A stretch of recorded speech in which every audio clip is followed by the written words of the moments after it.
Once again, welcome everyone to today's NMA Live Online webinar titled Employee Engagement. I'm Steve Bailey at NMA headquarters, and I'm proud to host today's session. A reminder, we are going to be recording it. We just wanted to let you know that. And then the one thing I forgot to ask our facilitators, and they can handle it when they say hello, is how they want to handle questions today. But let me begin by introducing Don and Joe. Joe is the principal consultant for safety engineering and training solutions at Lucas Engineering and Management Services. They're actually at Lucas today. That's in North Richland, Washington. Joe is charged with creating innovative solutions to complex problems that face some of the nation's major hazard industries. He's been featured as an expert in organizational development as well as management sciences, and is the recipient of 3 national awards from the White House Executive Leadership Council for his work in public outreach and education. He frequently speaks to students, entrepreneurs, and business people across the United States. Don Hart is an NMA member. He's been one for the last 37 years and was a charter member of the Hanford, now MC Mid-Columbia Leadership Development Association chapter, and he served NMA in many chapter council and national leadership roles. He was our 2002 NMA chairman of the board, and he's actually been active on the board since 1995, and he still is. He has a variety of senior leadership positions that span 40 years in the nuclear industry. He's currently the principal in DeHart Consulting Group and provides services from organizational issues, leadership training, operational engineering, and test activities and safety issues. He holds a BS in industrial management from the Tepper School at Carnegie Mellon, and has completed master's studies in engineering and project management at the University of Pittsburgh. So I'm going to turn this entire show over to Don Hart and Joe Esty. Welcome. Okay. So we don't need this big ugly screen, right?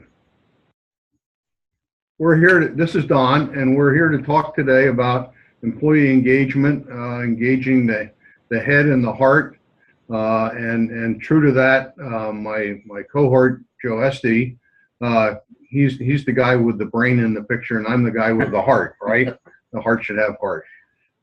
We hope to share with you today the whole topic of employee engagement, because it really is the thing which, when it's working well, will keep your organizations and teams, whether they're at work or whether they're in the community or wherever they might be, they are the things which will make them effective, high-performing teams.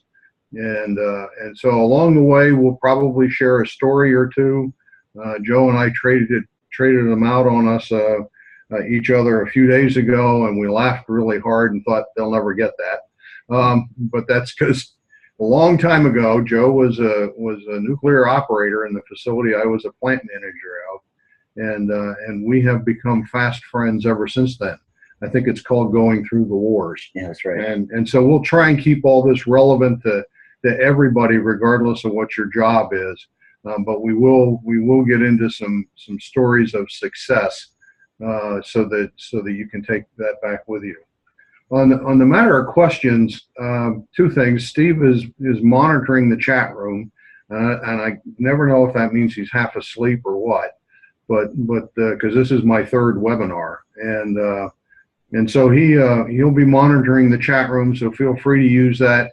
If you really got a pressing question, let him know, and he'll take an opportunity to break in. If I can find a good place, we will stop maybe halfway through and ask if there are questions. But primarily, Joe has got a commitment out in the line, one of our line organizations, at 1 o'clock. Our time, 4 o'clock Eastern time, pretty sharp. So we're going to try and move through it and then handle questions. It's not this is more of a talking presentation than it is of reading a lot of slides. So with that, why is this relevant for today's workplace? And I'll ask my friend Joe to tell us why he thinks that's important. Well, from a personal experience, probably the most often requested either work in the field or a presentation to give to an audience now seems to revolve around the whole issue of engagement. And typically it's because it is either poorly defined by the people requesting or poorly understood by the people building the processes to ensure engagements taking place. Current research in a variety of business books, including Decisive by the Heath brothers, indicate that to our peril, we do things to help people with their work without engaging them in the process, and we get the result we don't want. So, for instance, from the book Decisive, 83% of mergers and acquisitions in the U.S. fail to improve productivity, quality, or profit, primarily to a disengaged workforce. And the real tragedy of that is much of the planning that went into the merger and acquisition was on how do we involve the right people in the right way to get the right result. And at 83% of the time, that's not happening. Sidney Decker, who studies organizations from a safety perspective, kind of sums that up in the last chapter of his book, Safety Differently, that just about every modern company uses 13 different safety tools or techniques to improve safety performance, from meetings to activators in the workplace to dialogue tools. But the number one factor in actually improving performance is to what degree any of these engage the worker.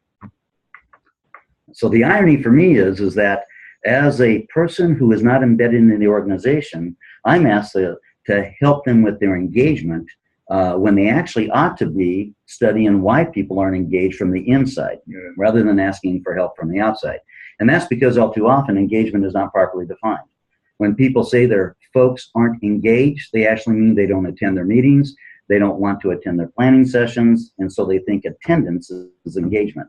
If we move one bar up, they think that beyond attendance, it would be participation. And they measure participation by how many suggestion cards they put in, how many emails for new ideas somebody is prompted to do. Engagement's different. It's about, as you'll see later on, co-investment. It's not about having them solicit to you the things that ought to change the organization, but how engaged are they in, and how invested are they in the organization. So definitions of engagement, I'll give you kind of the first two, and Don has one for the last one. When you think about the word engagement, weddings come to mind, commitments come to mind, personal relationships come to mind, and it's all about an emotional involvement or commitment. It's not about an academic agreement. Our head is involved in understanding why we're being asked to be engaged, but our heart is also involved in being committed to the engagement. It also means that if they're engaged in work, we want them to be in the state of being in gear, engaged in the activity in a way that the process works. And there's a third definition you're probably familiar with. Yeah. As you can see, it's a hostile encounter between opposing forces. And so that's where you hear things about the rules of engagement and all of those sorts of things. Sometimes it's negative, but this is the time of year when we see an awful lot of football teams coming together.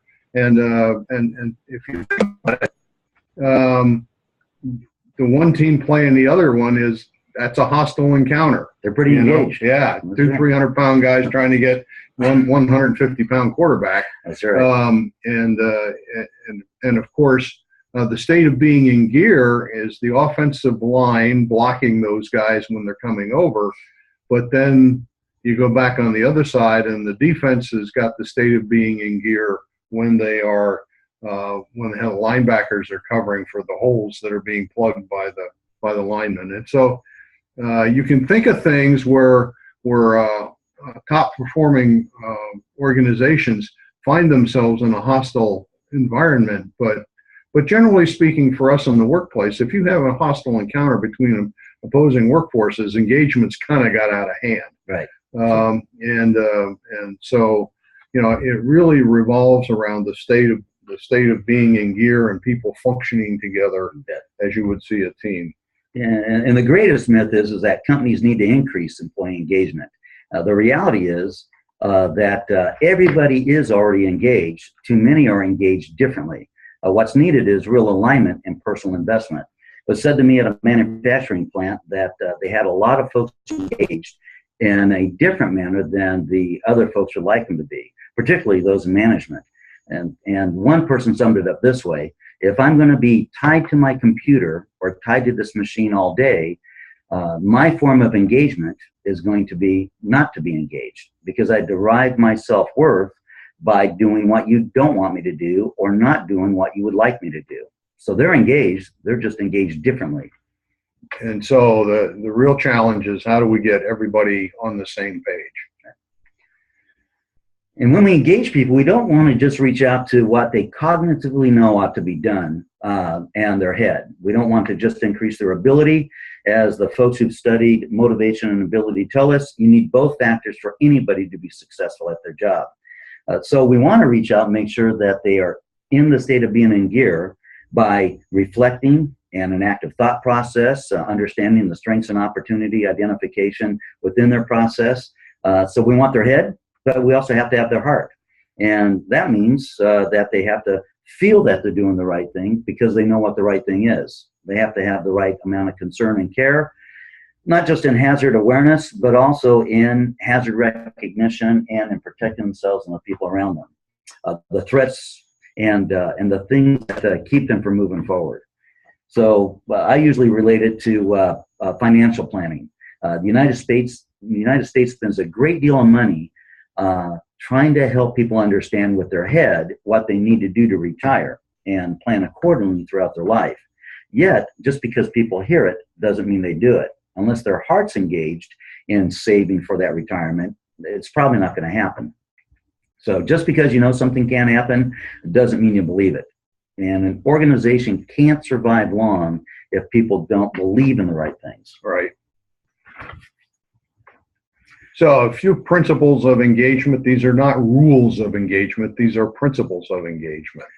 And one of my favorite ones is that engagement is more than having people touch the deck.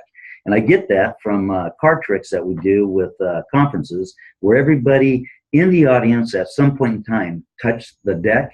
And following the card trick where we all got the outcome I hoped they would get, I asked them, were they engaged as a team? And erroneously, most of them agree they were. They were actually just touching the deck. I had the outcome in mind I wanted. They were never part of that conversation. So the truth is that we do the same thing sometimes at staff meetings. We have people who will touch the deck conversationally, but they really had no legitimate sway or opinion in determining the outcome. So engagement is more than just people believing they were involved in the conversation. They had to have a purpose and a point in the outcome. And one of my favorite ones is the wedding planner manager that many of you have met. And there are people who get excited, especially in an age where you have information readily available at your fingertips. So managers who are frustrated or who are curious about getting people engaged can surf the net and find out that people are doing 5S, lean manufacturing, behavior-based safety, human performance, and they can look for a lot of labels behind what could be useful engagement tools or processes, and they get so excited they plan the wedding. And they spend a ton of investment up front planning this wedding, but it was like what I saw in my daughter when she was in 8th grade, and I knew I was in trouble. Because I walked into her room when she wanted to have a conversation, and she had 3 photo albums of wedding plans that she had when she was in 8th grade. And I knew that was going to be a financial commitment for me when she one day got married. So just before she actually got married, she came to me and was concerned about, what they needed to do in the long run to really be happy in their marriage. And I said, honey, if you put as much time into planning your marriage as you did in planning your wedding, you're probably going to be in pretty good shape. Now here's the problem. There's a lot of managers who plan for the wedding. That's the day of the rollout, the day where they get everybody together in their seats and talk about how it's going to be different, and they never pay any attention to the relationship in that rollout after that. Then they can't figure out why their people aren't engaged in this new safety process, quality initiative, or productivity process.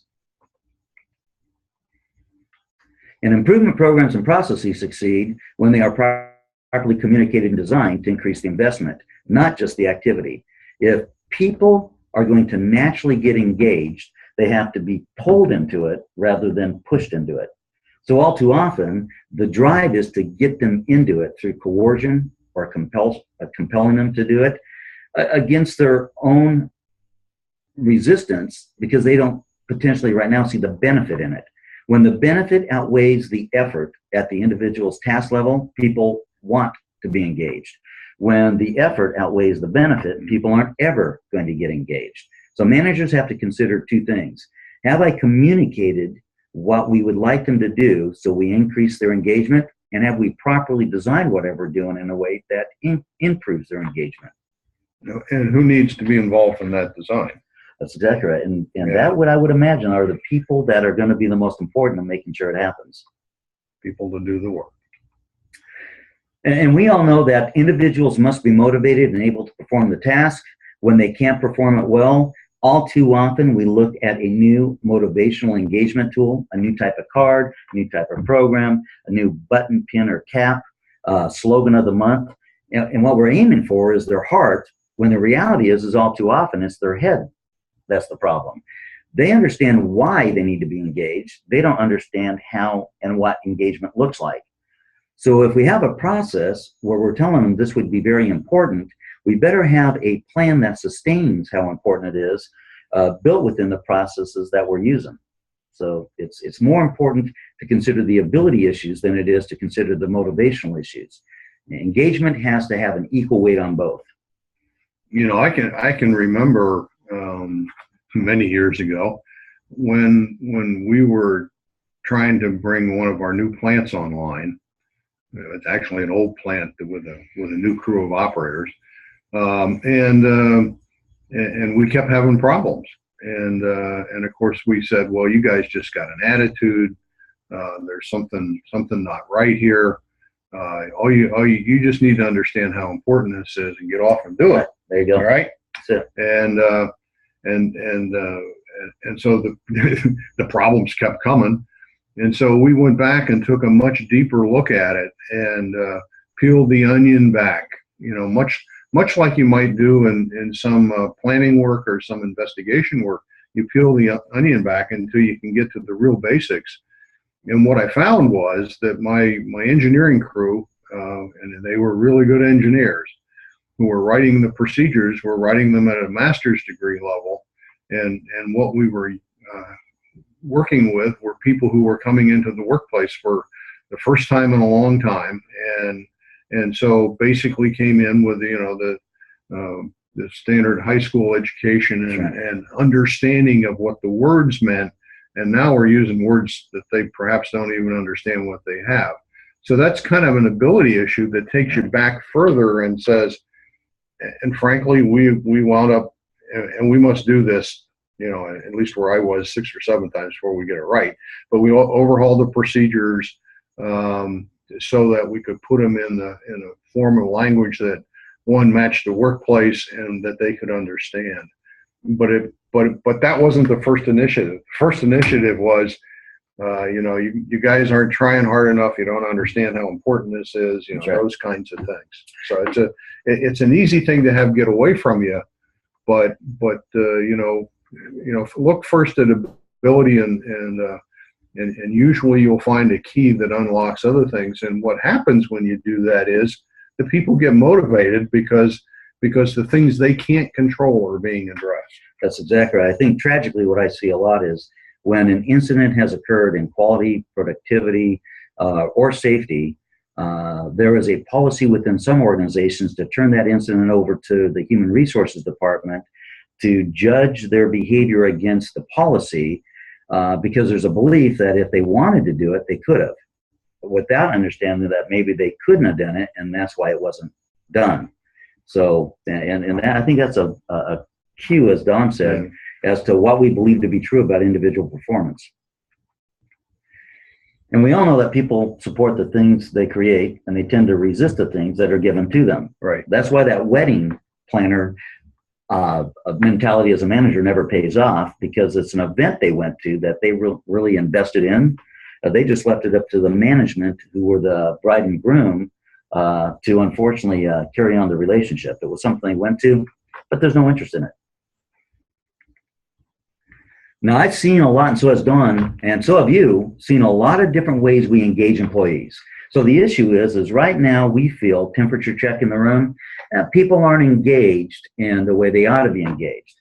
So instead of digging deeper, as Don said a moment ago, into the ability issues that are causing them to appear to be disengaged, we'll try to aim at their heart and get them to do things to prove that they're engaged. So we'll do safety pledges, self-examination cards, peer-to-peer observations, safety conversation cards, toolbox talks, job hazard analyses. Don, you got one with procedure validations? One of the processes which we used in my experience was where procedure compliance was mandatory, were procedure validations, where before, after the procedure is either first written or revised, it would be subject to a walk down using some of our operating staff, the engineers, or the technical staff if it was a technical kind of operation like with chemistry. And they would walk it down. They would note where things didn't work and why they didn't, and then you would come back and change those. And in one organization, we kept running into the problem there, and things kept still going wrong. And we went back and looked at the procedure validations, and they were called out but not reported in on the review form. And I simply asked one of the guys, who I had a lot of respect for, why didn't this get turned in? And they said, well, we knew that you guys, the old you guys wouldn't address it. And because we did that and did it, and folks just never paid much attention to it. And so it's all part of the buy-in into that process. So what'll happen is that we'll use these as a way to measure whether people are engaged, unfortunately, by the number of ones that are being filled out. So we'll tell them that this isn't about a quota system where you have to fill these out, that we're going to measure it based on the productive use of the material or the information we're getting. Then we go out and do the opposite. So I've worked with many organizations that will put, after the introduction of these engagement tools in the workplace, some kind of quota, and then say that they're not measuring quotas. Did you do 44 safety observation cards this week? Did you put in 10 quality moment cards this week? And they're measuring engagement by the filling out of cards. So I was in one plant in Renton, Washington, where if you see the card on the right-hand side, I lifted this from the safety director who was out there with me to use it as an example. In order to assure people were doing their work in the way it was expected to be performed, they have peer-to-peer observation cards. In this case, they thought the body position and movement was safe, they thought the PPE use was unsafe, and they thought housekeeping was an NA. And the comment at the bottom read, the person doing the observation reminded the employee that she has to wear safety glasses until this guard was fixed. And she told me, the observer, that it's been 4 years and there's no one who's ever going to fix the guard. And then she asked me to leave, and not very politely. And the reason why a lot of employees take a jaundiced or jaded view of these type of engagement tools is they started off with the best intentions. Pre-job meetings that were held or staff meetings that were held to solicit feedback eventually drift away from their original intentions to becoming things they have to do and checking the box that they've done them. And if you ask employees, like surveys have, why aren't you folks engaged in all these things we invested in? They'll tell you, well, they can be used to punish. The only reason you want us to do some of these is so you can hold us accountable if we don't, or if we say things that are unflattering to the organization, like in a near-miss program or a quality program, then we'll be punished because we actually came to you and reported an error. Second on the list is nobody does anything with them anyway. I was in several plants where the millwright and the pipe fitter's comment was, why would I care about a program to get us engaged in a process when we have a preventative maintenance program that we engage in our work, but when we write down a comment about why we can't do the preventative maintenance on a pump that hasn't been in place for the last 6 years, yet they keep being sent out to do a PM on a pump that isn't in place, then how much feedback are they listening to in the other programs? So if a note on a data sheet, on a work package, goes unnoted, then any kind of engagement tool is going to fall on its face because they're not listening in the first place. That's their perspective. And the last one is some might feel that this is just another way that management measures whether we're listening to them instead of whether they're listening to us. And so all of them have great intentions. Unfortunately, the relationship wasn't thought out very much beyond the initial wedding.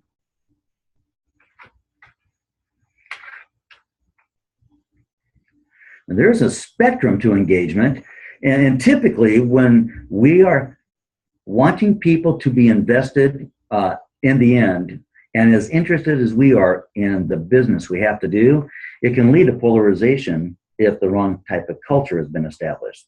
I can't hear you. Yeah, that's right. That's exactly right. And so the polarization is the more I present you with the evidence why we need to do this, the more likely you are to be polarized to it. And especially if I'm academically showing you all the evidence as to why this is a good idea, but I'm not trying to engage your heart at all in the process. I'm trying to make you more able, and if you would just see the logic behind this plan, you would get on board without understanding the effort you might have to expend to get on board and the benefit you don't see in doing it. So you'll be more and more polarized no matter how much good research I show you. So sometimes we think we're doing well because people cooperate with us. Yeah. And we'll say, well, you know, a type of engagement is cooperation. We just want them to get on the seesaw with us. But we all remember that painful experience to where you made a promise to the person on the other side that I'm not going to jump off because that would have catastrophic results for one of us. So as long as you and I are in balance, then that whole seesaw activity called cooperation goes well.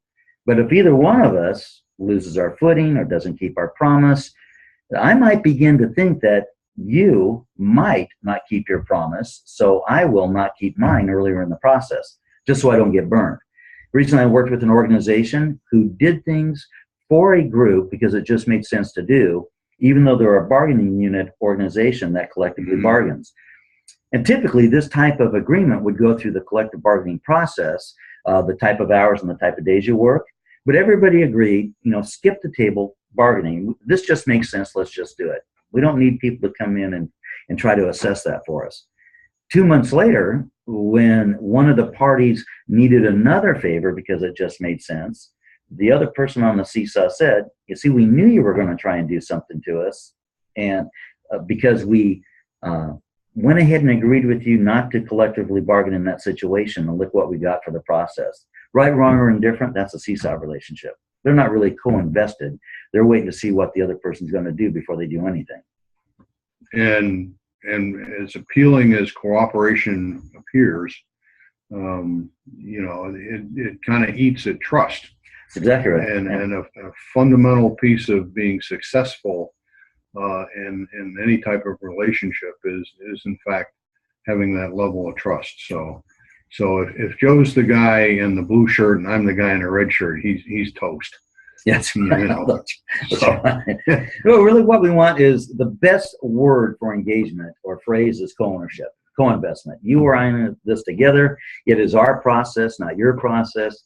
It's our investment. And when people are co-invested in each other's welfare and their work, then we both have skin in the game and we both care about the way it turns out. Oh, and so the turning point is, now if you notice who the bald guy is and who the guy with glasses and hair is, you might know who's doing the shouting in this picture.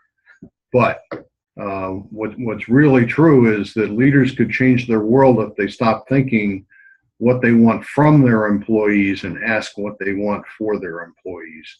And that's a huge 180-degree turn if you're in a leadership role and you think that your job is to tell somebody, well, you need to do this, you need to do that, your goal is to do this. And goals are important, and people need to understand them and be part of them. But if they're just laid on them, then they kind of feel like that poor guy down there who could have been a referee, you know. But that's right. That poor guy down there who's getting screamed at, you know, is the way he's being managed, as opposed to saying, hey, what is it that I need to do for my employees, whether that's resources, whether that's a different approach to solving the problem, whether that's the freedom to just kind of sit down and talk about it and do a problem-solving session, whatever it might happen to be, it's what you can do for them. And sometimes that's a developmental issue. In fact, if you're young and coming into the workplace, that's one of the biggest issues is what we're going to do to develop our employees into having more skills and abilities. Sure. So, yeah, if we go back to that list of all the things we do to try and get people engaged, from a from a safety card to a staff conversation to meetings where we get together and talk about problems, but it's really touching the deck and not being engaged. Managers have no problem articulating what they want from employees. I want them to be safe. I want them to deliver 0 defects in their products, but it's harder to articulate what you want for your employees if that's always been your mindset. And the 4 would be, I want them to have an ease in the implementation of the work we're asking them to do so they see a greater benefit than the effort they put in. And so the way we make that happen is this way. And that takes a little bit more thought than just the from demands. So, increasing our interest in investment through engagement. We've got some real examples out there in the field from just people we've talked to. Yeah. At a fiber production facility, they have various committees and subcommittees that do work either ad hoc because there's a problem, they're going to fix it readily, or long term, like a steering committee that might be around for 3 years. They have from their CEO a policy that they never ask for volunteers. They will not put up a yellow legal pad in the lunchroom and say, if you're interested, sign up, because the same people always sign up and then nobody is groomed or developed into a position, either because they don't think they have the skills to help out or they don't think other people are willing to have them help out. So specifically, the committees are responsible for inviting people to participate on short duration projects, not tenured commitments. So there's a big difference when you have a steering committee trying to direct all the activities in regards to quality, productivity, and safety under one roof versus going up and saying, Don, you're about the only person around here who really understands the lock and tag policy or the 0 defects process. We'd really like it if you did this for us, and I can't think of anybody better suited in the organization than you. They have had an amazing amount of volunteerism increase because people were asked rather than just being openly solicited. And on the construction project, they got people engaged because mentors are routinely changed out with the new folks who come in as identified by a vest on this construction site. So the blue vest means, hey, this is a new guy, watch out for him. This is a new gal. She might misstep. There might be an issue, might look lost on any given day. If you see somebody in a blue vest, they need your help. If you see them unattended, go up and start a conversation with them. But the main thing is it's a very structured process. Here's what they don't do on that construction site in Louisiana. They don't say, hey, Jack, I want you to take Merle around, kind of show him the way we do things. Because that's so loosely structured. Number one, we don't know what he's showing them. And number two, we can't measure it when it's done. So what they'll say is, Leon, I want you to work with Sally. Sally is really good about putting in these things in order to get this from our process. Learn that process from her, and I'm going to quiz you about that by the end of the week. So a structured process is one where you know why you're having somebody mentor them, and then you go back and get feedback from them as to how well that worked. And the last one I saw that was very effective was in a large national lab. They absolutely refused to allow their environmental and safety professionals to provide the ES&H training because they won't be there accountability-wise when things don't go well out in the site. It'll be the fieldwork supervisors who are accountable.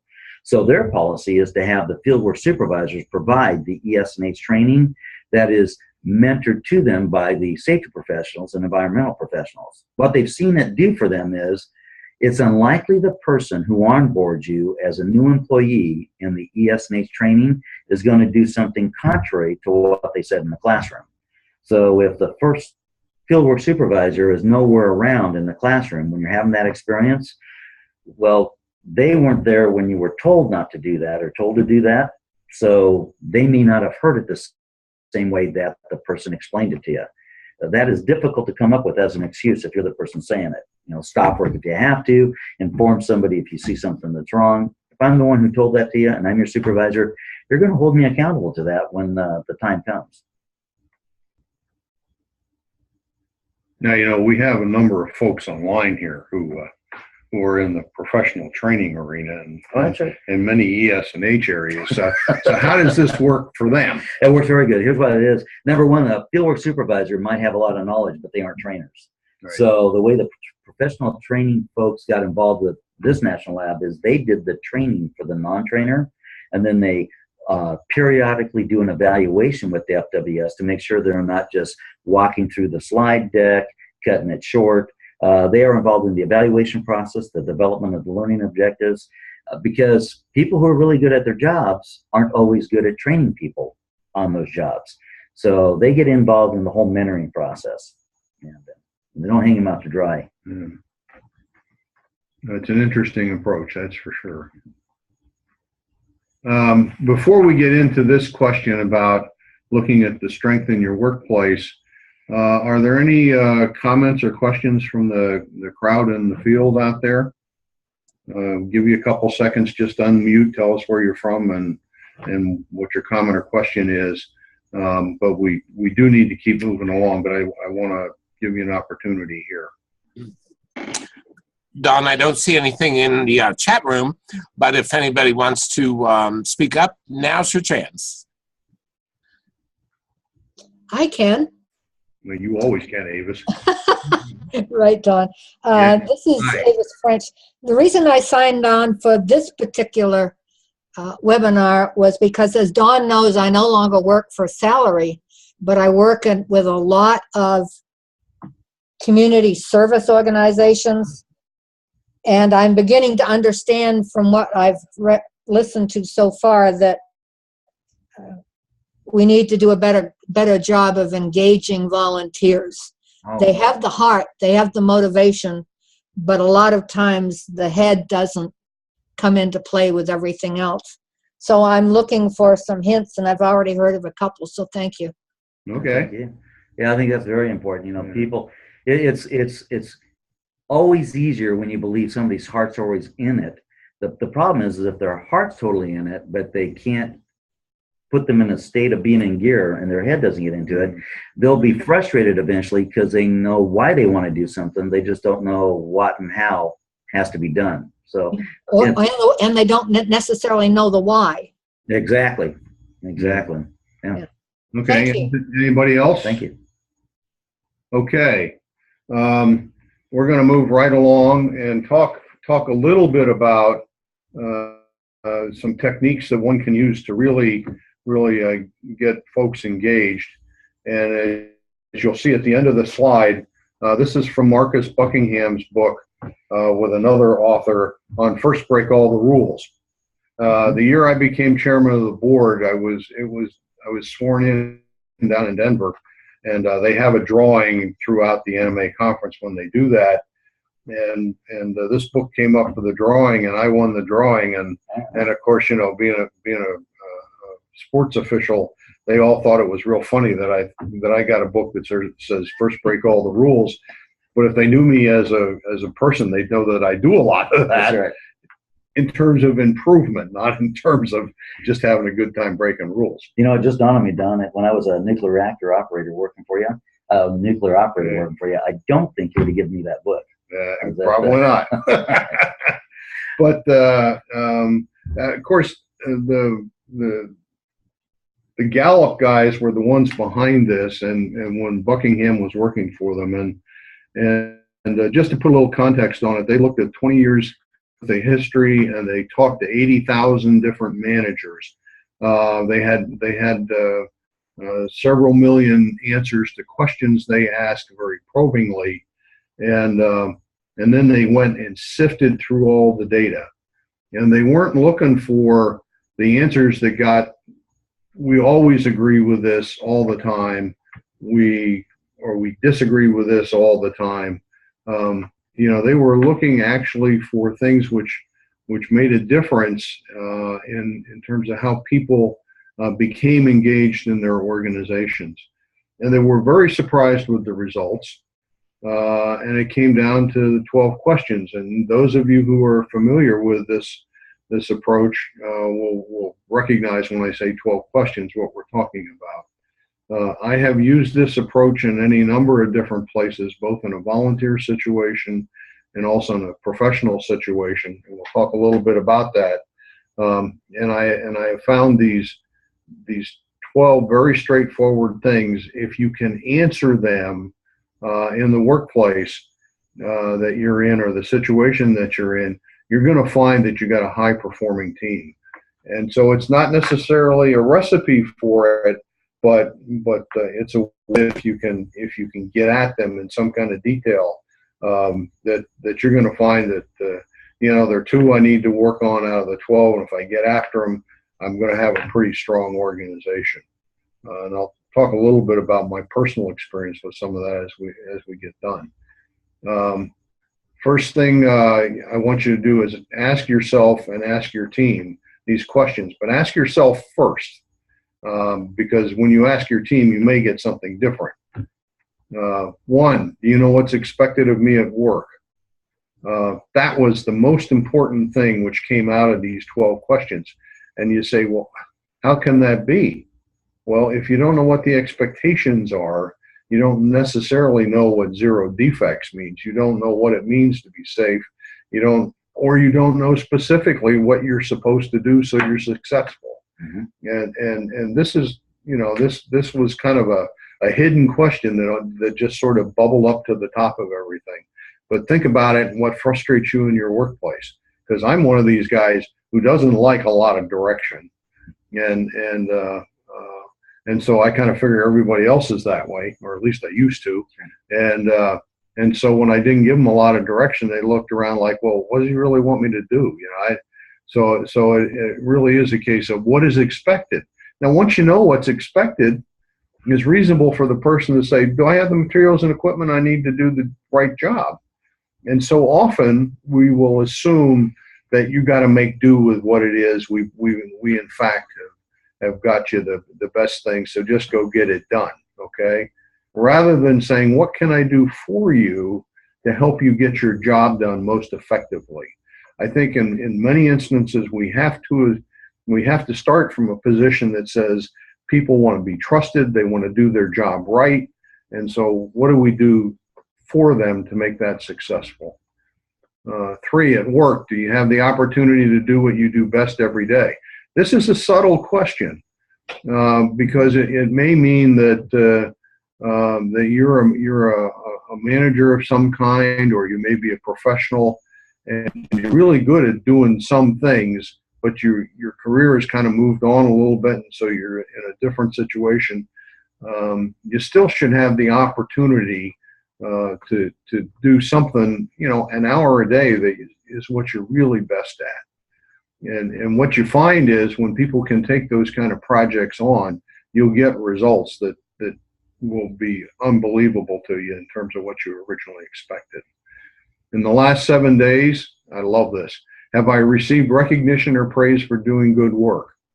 Now, never make up recognition or praise that's artificial, because people can see through that right away.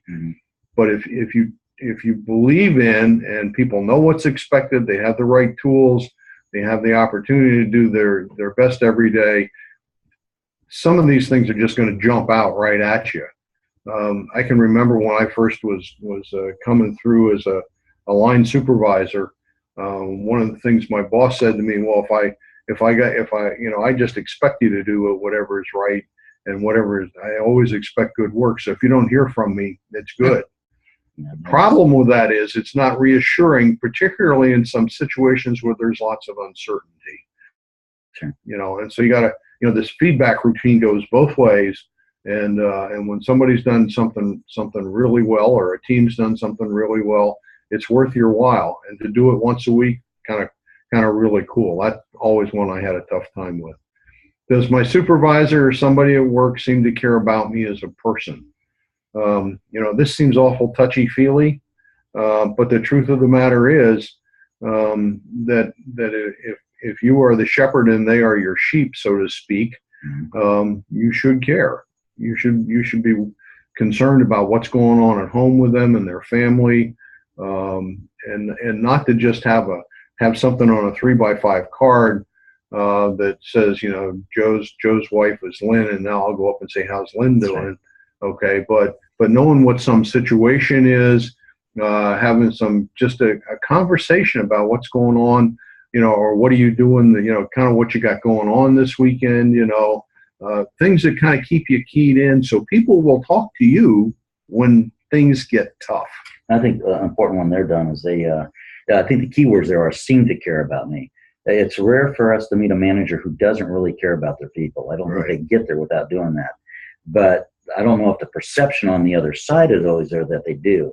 And so when managers take some personality strengths audits, usually they might have a low side that says they're seen as unapproachable.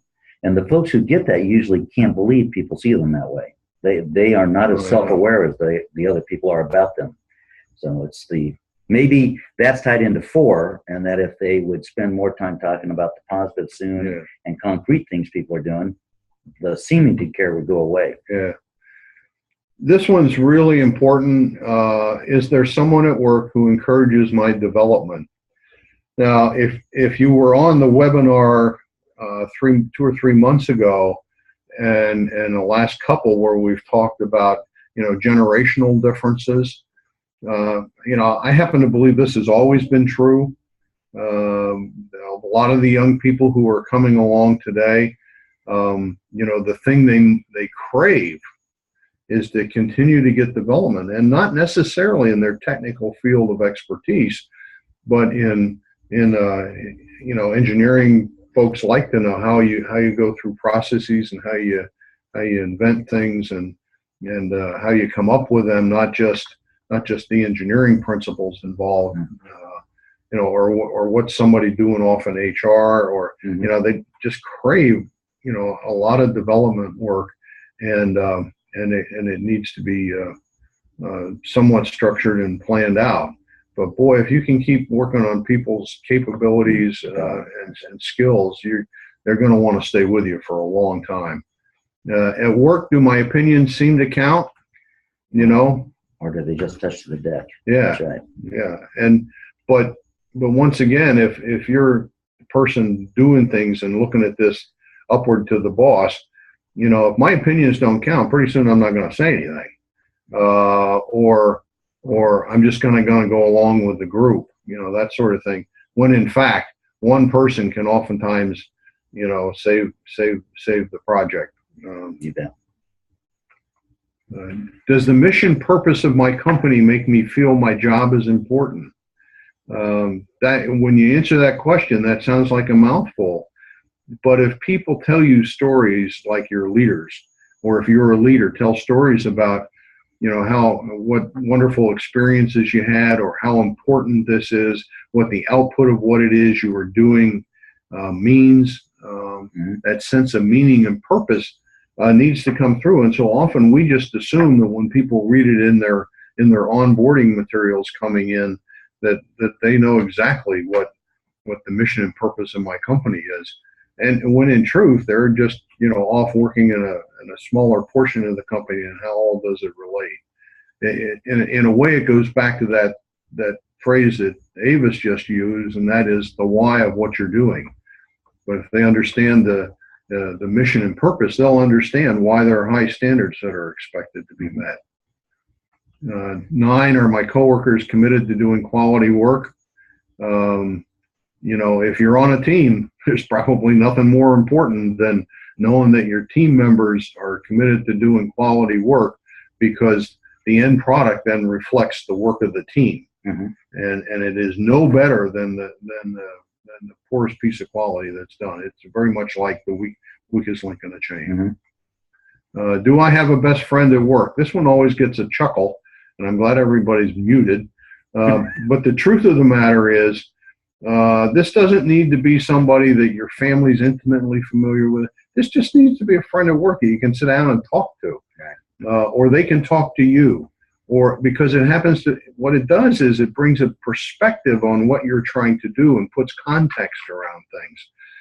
And sometimes you just having that right person to sit down and do that with is really important. And it's not based on where they are in the organization or what their job is. It is more somebody that you relate to. So if you ain't got a best friend at work, you don't need to run out and get one just because it's here on the list. But work at it. Look for somebody who shares some things in common with you. Somebody who's not afraid to challenge you, but at the same time is one who's very empathetic. In the last 6 months, has someone at work talked to me about my progress? Now, for you real NMA webinar types, you heard Joe and I do a little mock-up interview on a performance appraisal about a year ago when we did one of these together. You know, it always bugged me that when you went into the performance appraisal, the only one who'd written anything up was the employee.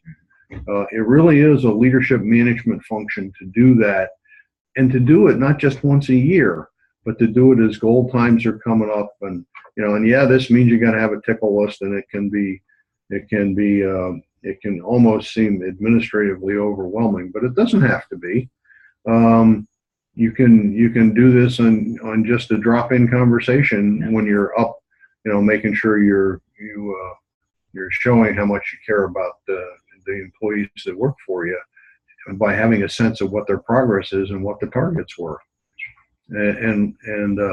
And lastly, in this past year, if I had opportunities at work to learn and grow, that means work assignments, which are different, sometimes a little bit uncomfortable. That means professional opportunities, maybe additional training if that's the appropriate thing to do. I mean, this is something you develop a manager, an employee, or a leader and volunteer, and so that you aren't always doing the same thing. It does several things. It breeds the ability for one person to back somebody else up. It brings on board a new area of interest for you. And who knows, you might actually fall into an area that is very different than where a lot of your original training was. It just opens up opportunities. So once again, that's from First Break All the Rules, and you'll see a slide at the end with all the stuff we've touched on here from a referral standpoint. But that's a book to read. I mean, quite frankly, some of you will know that Marcus Buckingham was one of our award winners at the national conference, and came and he just spoke to us for 30 or 40 minutes, and essentially was from his heart, I think, and then stood around and answered questions, and of course signed books, but just a really on board kind of guy. So in looking at these, this is the list of 12, and take a look at them, because you know, you may not have answered them much differently than your team, which is okay, because you may be talking a little bit about how you feel about your supervisor too. Yeah. You know, but it gives you what to do. And so, what are the next steps? Evaluate those results and have the team work with you to identify actions that can be taken. In the most recent history in my work environment where I was a manager, I actually did this and circulated a questionnaire with these 12 questions on it, and asked everybody to turn it in. They didn't have to sign it. They dropped it off in my office. I stayed in my chair when we came in and dropped it off. Some people even mixed them up just to make sure, but you know. Yeah. But the idea was to get the questions. We compiled them, the answers to them, and then we actually established teams to go off and attack what to do with each of them. And you think, boy, is that you're really going to do? Yeah, I really did it. And the results were, you know, and it was during a time when we weren't giving raises to people. I did have some capital money, so if somebody said they needed more tools, I could handle that.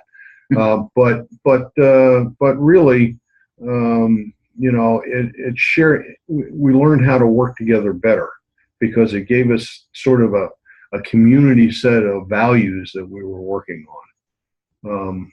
So with development, if they're hungry for training, hey, here's a plug. Can your anime chapter help? Probably so, because we have a number of professional development resources, or are there other resources, PD resources available? Can you provide some daily learning opportunities? There's more and more of this micro learning going on that can be used in the workplace, or even when you're getting up and shaving in the morning and you hear this voice that talks to you for about 4 or 5 minutes. Can you personalize the training which somebody's getting? That's really important. And how about your approach? And do you manage, or do you coach and mentor? Are you the guy who's screaming, or are you somebody who is that mentor who is concerned about the individual and working with them? Are they doing work that matters? Hey, that's where you tell stories about the company and about how they fit in, and all of those kinds of things. People learn from stories because they find emotion in it, and they find things they can hang their hat on and feel like they know who is telling the story a lot better because they understand what's important to them. You know, if somebody has a natural entrepreneurial spirit and they want to work on their own, you know, try and get them a wide range of skills to learn so they can do a whole variety of things. But don't just tell them to bury that entrepreneurial spirit, because that's where many times good ideas come from. Do they want to find the better way faster, the better, faster way? I heard a number of things about, you know, people saying, well, you're awful lazy, man. You're sitting around here, you got nothing to do, and all this sort of thing. And what's happened is that people have found a way to be more efficient. And so, you know, they've broken the code, so to speak, on how to get things done faster. Now, depending on the business you're in, you got to be real careful with that one, because there are areas where it is very important that you don't just wander off and do things how you want and just try it. I mean, people need to understand the discipline which is involved in that. But still, if it's somebody who wants to do it a faster way, and they come to you and say, hey, you're my leader, you know, I think we could do this better. You know, it is in our nature to almost want to say no to that. You know, whereas it's, well, tell me what you're thinking, and then listen. Don't be anticipating how you're going to explain you can't do what they're saying. Really, really listen, and you'll find out that they're really working on efficiencies. And the more people do that and they get positive results, you're going to find the more engaged they are when it comes to getting their work done. And do they have lots of information? I mean, I got to tell you, this is a case of, you know, pretty much open kimono about things which, I mean, there's some things you can't do this with, but not the things you think. You know, answer questions, build trust, give them real-time information. Sometimes the more information, the better. And all of a sudden, people will start to hook the dots together. That's right. And when they do, you're going to see a solution that you never expected. So, you know, these last two slides have been about things which you can actually do. So, Joe, for summary? Well, like we said, we are all engaged, and so are the people that work with us. Some are differently engaged than the rest of us would like or the organization needs. Engagement involves a personal investment on the right things in the right way, where the benefit always meets or at least exceeds the effort we're asking people to put into it. And there's a real management engagement question, and this is important. And a lot of folks have learned this the hard way when they found people were taking shortcuts in their work or not getting work done in the way they thought the work should be done. Work is planned versus work is performed. And is that managers need to consider how much of the work a person has to do should be effortless in the process because it has been done for them. But if we do everything for them, there'll be no investment in it. And so it's kind of like when you walk around and you consider what might be done on a job. I can prescribe for you what needs to be done because I might have that knowledge. But if you are not part of that conversation in terms of quality, time, and resources, then you could care less about how it turns out. So I've got to consider when we're lining out work or talking about projects, what part of this do I need to own in order to help it be effortless on your part, and what part do you need to own in order for you to be invested in it? And if I own the quality and time, you're going to own the resources. If I own the resources and time, you own the quality. That's at least a discussion point we have to have because now we are co-invested in the process. Okay, so that's pretty much what we needed to talk about in terms of the topic. Additional questions? Don, we're gonna ask Aiden to unmute everybody, and so that they can step forward and see if there's anything they want to comment on or any questions they want to ask. You guys have done this hour flown. So what do we got out there? Hey, this is Ed Schweer out in Hanford. I wanted to add something on to giving the employee the performance at least every 6 months. And also, I think need to give all the members of the organization the big picture every quarter, every 6 months, so they understand both how their job is going and how it's contributing to the overall progress. Outstanding. Yeah. Yeah, the more you can do that genuinely, the better off you are. There's no question about it. Absolutely. This is Avis.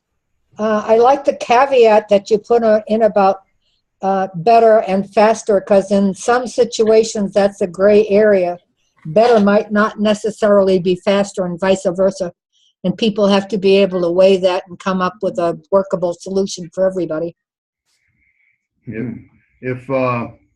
If there's participation by by everybody who is in the solution process, and then in fact you will see situations where better may mean additional time to get the quality level that you need to have to meet the customer's requirements, and understand why you got to do that, or or similar things like that. So it really does take some listening and good communication skills. It's exactly what I mean. Thank you so much. Thank you. Okay. Anything else besides people slamming the door leaving? That's humor, by the way. Yeah, that's. Okay. While you're thinking about that, this slide has on it, and if you got a printout, you should have it all. The inspiration for this discussion did come from years of opportunities presented by many mistakes, and then of course the written material, First Break All the Rules, we talked about. The other two books, which Marcus and some compatriots have come up with, Now Discover Your Strengths, because once you got all those 12 questions in place, what you find out is if you work to somebody's strengths, you're going to be better off than trying to improve weaknesses that may not, and how you stand out, which is the third book. And I would highly recommend any of those. We talked from First Break All the Rules. Joe talked from Decisive and Safety Differently. Both of those are very interesting kinds of topics in there, and they're not the usual substance. Okay, and it would be and I went out and actually looked for some of this information on Amazon, so it is there. There are 3 articles which I used from. The Disappearing Act, Why Millennials Leave Companies, is from a company called Grovo. It's an online company. My charming bride Lisa is actually a better expert in this than I am. She's the one who bought it. It's about micro learning and really how you can bring other things in quickly. There was one from lynda.com, which is a LinkedIn operation, which was attract and retain top material. We used some of that in the briefing here. I would highly recommend that. You can get it off just by going to lynda.com and seeing what they got, particularly if you're a LinkedIn member. NMA does have an organizational membership in LinkedIn. And then lastly, there for people who are in organizations like NMA, the article on management engagement study, aligning organizations with what matters most to members. That's about member engagement in professional organizations, cutting across generational lines. It's not none of these are very long, but they're all very, very good. So Steve, I don't know how you want to handle the distribution of any of the articles, but they are available if you want to have them. Well, I thought I would grab everyone's email address that we have for this webinar, and I'll just send them out later today. Okay, Great. that'd be good. But if I recognize, because I'm so involved in NMA, and a lot of the folks on the line are NMA types, some of the challenges which we face, particularly as we bring in new members, and I don't care what age they are, frankly, as you bring in new members, if they're different ages, they want different things. So you really ought to take some time and go off and look at that, because If you're in an NMA chapter, I think it'll help you. If you're in another professional organization, it'll help you there too. And it really is worthwhile doing. That's what I have now. I'm willing to stay online if people want to talk. Joe has got another commitment he has absolutely got to make. It's out at that old plant that he and I used to work at. They're tearing it down. Yeah. So Good. Okay. Thank you, Joe. Thank you very much. Appreciate the invitation. We'll let Don mop up then, huh? All right, good. Thank you. I'll mop up on you. We'll see you. Anything? Okay. My name is Max. I have a question. I have a comment anyway. I feel the organizations, why they disengage their employers, I feel it attributes to system error from the management, upper management. If they can communicate effectively with other upper management and engage in retreat and make sure everybody is engaged in properly and align them in their responsibility assigned to them, then they will go back to the directors coming over there and managers who deal with the staff. Then when they understand that engagement, they can impact that knowledge to them. Behavior, as we saw from the video up from the supervisor yelling at that person, that's the old paradigm. I feel the new paradigm is now where they listen. Not only listening, but they respond and encouraging or coaching the staff where they can participate and believe that they belong to the organization, because the management language is different from other staff language. They always say they do that. That's their responsibility. We are not involved. But if they can start listening to the staff and effectively communicating with them on what is going on, how these projects are being done, then we can involve in high level of engagement. I feel I want to put in that one too. That is a good perspective to have, I believe, the ability to really listen to understand and not worry about what your portion of the conversation is going to be is extremely important.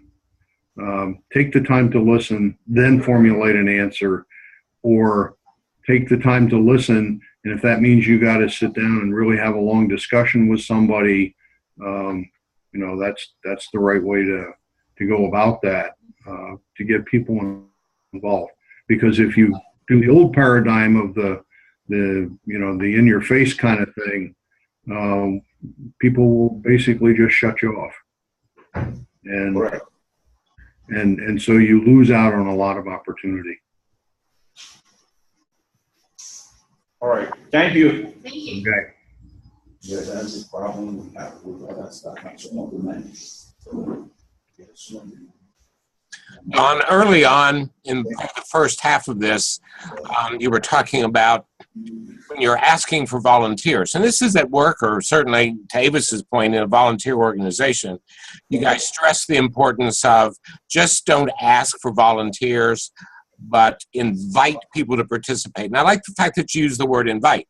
More than just asking, that personal connection can make such a huge difference. There's no question about that. We all know the story of never volunteer, but in essence, as Joe was explaining it, and he said, you're really good at this kind of work. That's why I would like you to come on board and be part of this process. What that does is other people know that too, and that attracts really good talent to the variety of teams. And the invitation is important. I mean, it's one of the things he's seen as he's traveled around to several different companies and trying to figure out how to solve some very difficult problems. It's been one of the things that he's seen that's really worked. So, Anybody else? All right, and Don, I want to, oh, did I hear someone? No, I was going to say that's particularly important in, going back to the volunteer organizations. Nowadays, it's virtually impossible to put up a list of needs and find people who have the time or the energy to commit. But if you can find one person who's willing to volunteer because they've got some motivation and some plans, they can usually draw in people. If people outside see someone who is engaged and happy and active and being productive, they kind of draw other people in. that's true.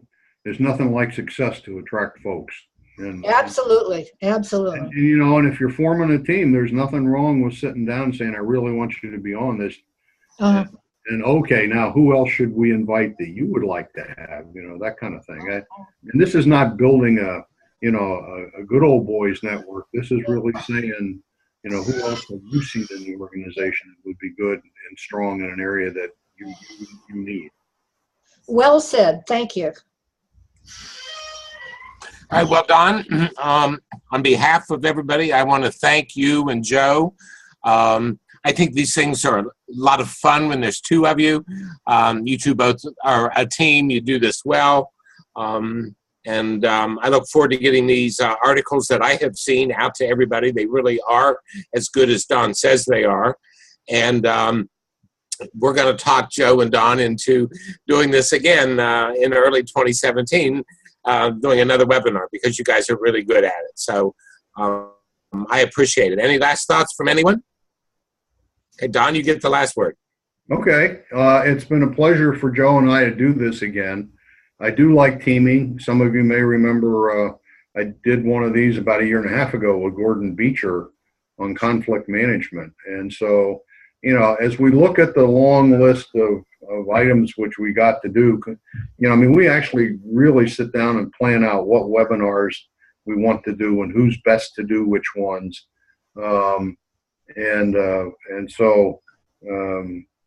You know, as they come in each month, take a look at them and really, you know, I mean, they kind of complement each other in many regards. If you look at what we've done over the last 4 or 5 months, you'll see they fit together pretty carefully.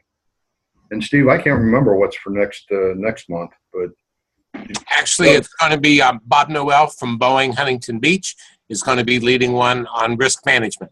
There you go. And that fits in with a lot of the kind of things we were talking here too. So, okay. Thank you, sir. You bet. We'll see you in New Orleans. All right. And yes, everybody have a great weekend coming up.